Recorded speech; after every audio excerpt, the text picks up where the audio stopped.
around, you know, they've got their own problems. I'm not sure what's going to happen, because we have a European Union, we have a single currency, but if you don't have some sense of solidarity, your union is not worth anything, you know. So they're going to have to sort something out here.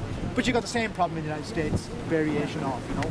So I think the moral of the story is, folks, if you want to borrow money, don't mess around borrowing 1 or 2 million. Borrow billions, because the more you borrow, the less you have to pay back. Right. Actually, one other funny thing about it is that a lot of these developers have now transferred their assets to their wives, right? So there's been a huge outbreak of marital harmony in the family line. Nobody's getting divorced because the wife has all the house, the yacht, all the stuff, you know. Because of course, the more the money that was being lent by these banks, the bigger the directors, the bonuses they were getting. I mean, it was just a scandal from top to bottom, and all the regulation systems totally worthless. Any fool could see what was going to happen, but nobody did, apparently.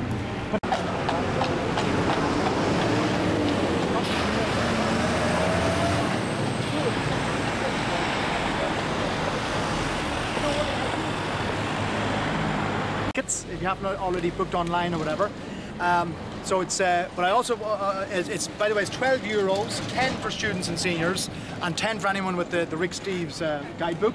Now if you register your details, you can access about 90% of our back catalogue, and that's a lot of stuff because it's, you know, 20 years in existence. So you just pop in a name or a topic into the search engine and see what pops out.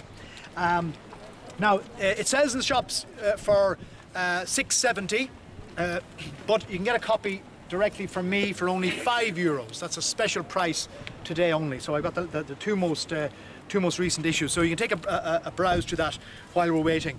Now, if you're paying cash, make sure you get a ticket, just so I can keep track of everything, and we'll sort all that. So this is a big disappointment, actually, because that single tower you saw on the way in, that's all that's left of the original castle, which was built by King John of England in 1205. Now, you've probably heard of him, Bad King John, from the Robin Hood story. He's had a very bad press, King John. But he was the son of Henry II who first invaded Ireland. But John's castle building was crucial to consolidate the original invasion. So he built castles at key points throughout the island. Now, his original Dublin castle was roughly equal to the area of this courtyard.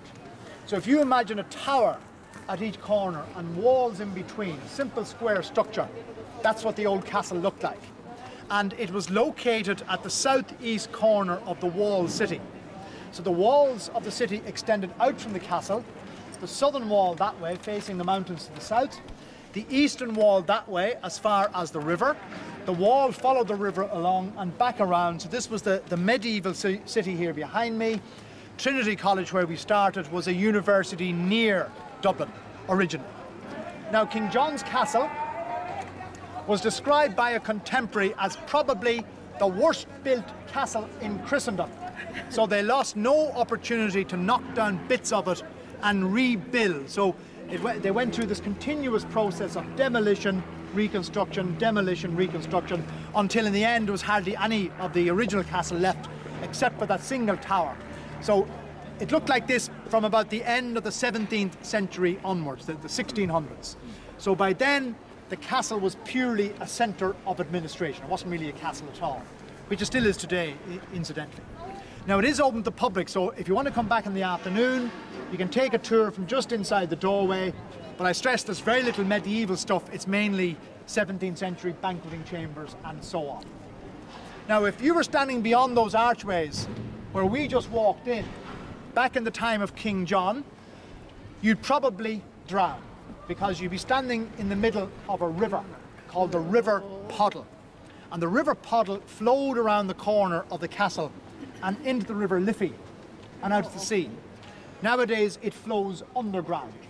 But originally the Poddle formed a pool over in that direction, and this was known as the Black Pool, or in the Irish language, Dove Linn. Dove meaning black, Linn meaning pool, so Dublin, Dublin. That's the origin of the name Dublin. Because this black pool, this is where the Vikings, the Scandinavians who founded Dublin, this is where they first tied up their boats, their longboats, in about 840 AD. And then they settled along this east-west ridge of high ground. Obviously a good defensive position between the Liffey to the north and the Poddle to the south and the east. Now initially, the Vikings had no interest in settling in Ireland. Their only interest initially was in plunder and pillage, whatever wasn't bolted down. But the problem with plundering and pillaging is if you keep doing it, if you keep taking stuff, eventually, you know, you'll run out, basically. So the Vikings must have realized this, and they gradually then began to move over to a more sustainable policy of doing business and trade with the locals, which was much better because then they could rob them every day. But it also meant settling permanently. And these Viking settlements gradually evolved into the main towns and cities of Ireland. So Dublin, Cork, Limerick, Waterford, Wexford, and many other smaller coastal towns, they were all Viking. So it was the Vikings who introduced urban life and commerce to Ireland. They were the first people to mint coins, for example. Now the military power of the Vikings came to an end at the Battle of Clontarf. That's now a suburb on the north side of the modern city. On Good Friday 1014, the Vikings were defeated by an Irish army led by Brian Boru. His name means Brian of the tributes, of the taxes, because he was the first Irish king with enough power to extract tax or tribute from all the other kings. And that, as we know, is the real measure of political power, the ability to levy tax. But Brian Boru was killed at the battle, even though he was on the winning side. So his dynasty came to an end, and there was no one strong enough to take his place.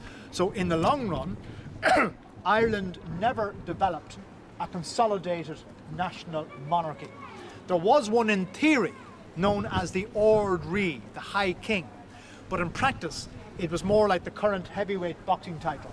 Different versions of the crown, different local contenders, each claiming to be the king. And it was that lack of political unity that paved the way for the invasion from England in the following century. But I'll talk about that a little later. Next, we're going to take a look at City Hall, and I want to talk about the Easter Rising of 1916. This way. Dublin City. Now you see there's three castles, but it actually represents the single Dublin castle, the one castle. You'll also notice flames. Now that doesn't depict any battle or siege. It symbolises the zeal of the citizens.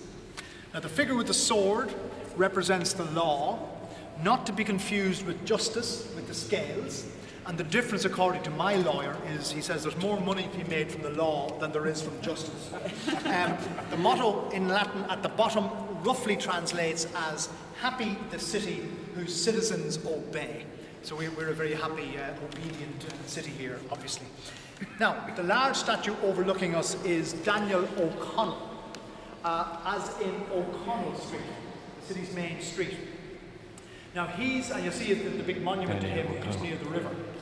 Now O'Connell is known as the Liberator because in 1829, as a result of his agitation, Catholics were given the right for the first time to sit in Parliament. That marked the end of the anti-Catholic penal laws. Now O'Connell became Dublin's first Catholic Lord Mayor in 1840. And after that, he campaigned for the repeal of the Act of Union. In other words, for the re-establishment of a colonial parliament in Dublin. Now, his favourite tactic was the so-called monster meeting, where sometimes up to 500,000 people would gather to hear him speak. So he had a whole series of these all over the country, like Woodstock, if you like. Now, of course, if you think about it, most of these people couldn't hear O'Connell speak. So this must have been a bit like that film, you know, Monty Python's Life of Brian, you know, where they're all listening going, you know, what did he say? Jesus, you know, was giving the Sermon on the Mount. He said, "Blessed are the cheesemakers." Cheesemakers? Well, it's not meant to be taken literally. It means any producers of dairy products. Anyway, it must have been a bit like that. Now, the whole O'Connell's idea was to intimidate the London government with force of numbers, but he stopped short of advocating revolutionary violence. John, let's stand there.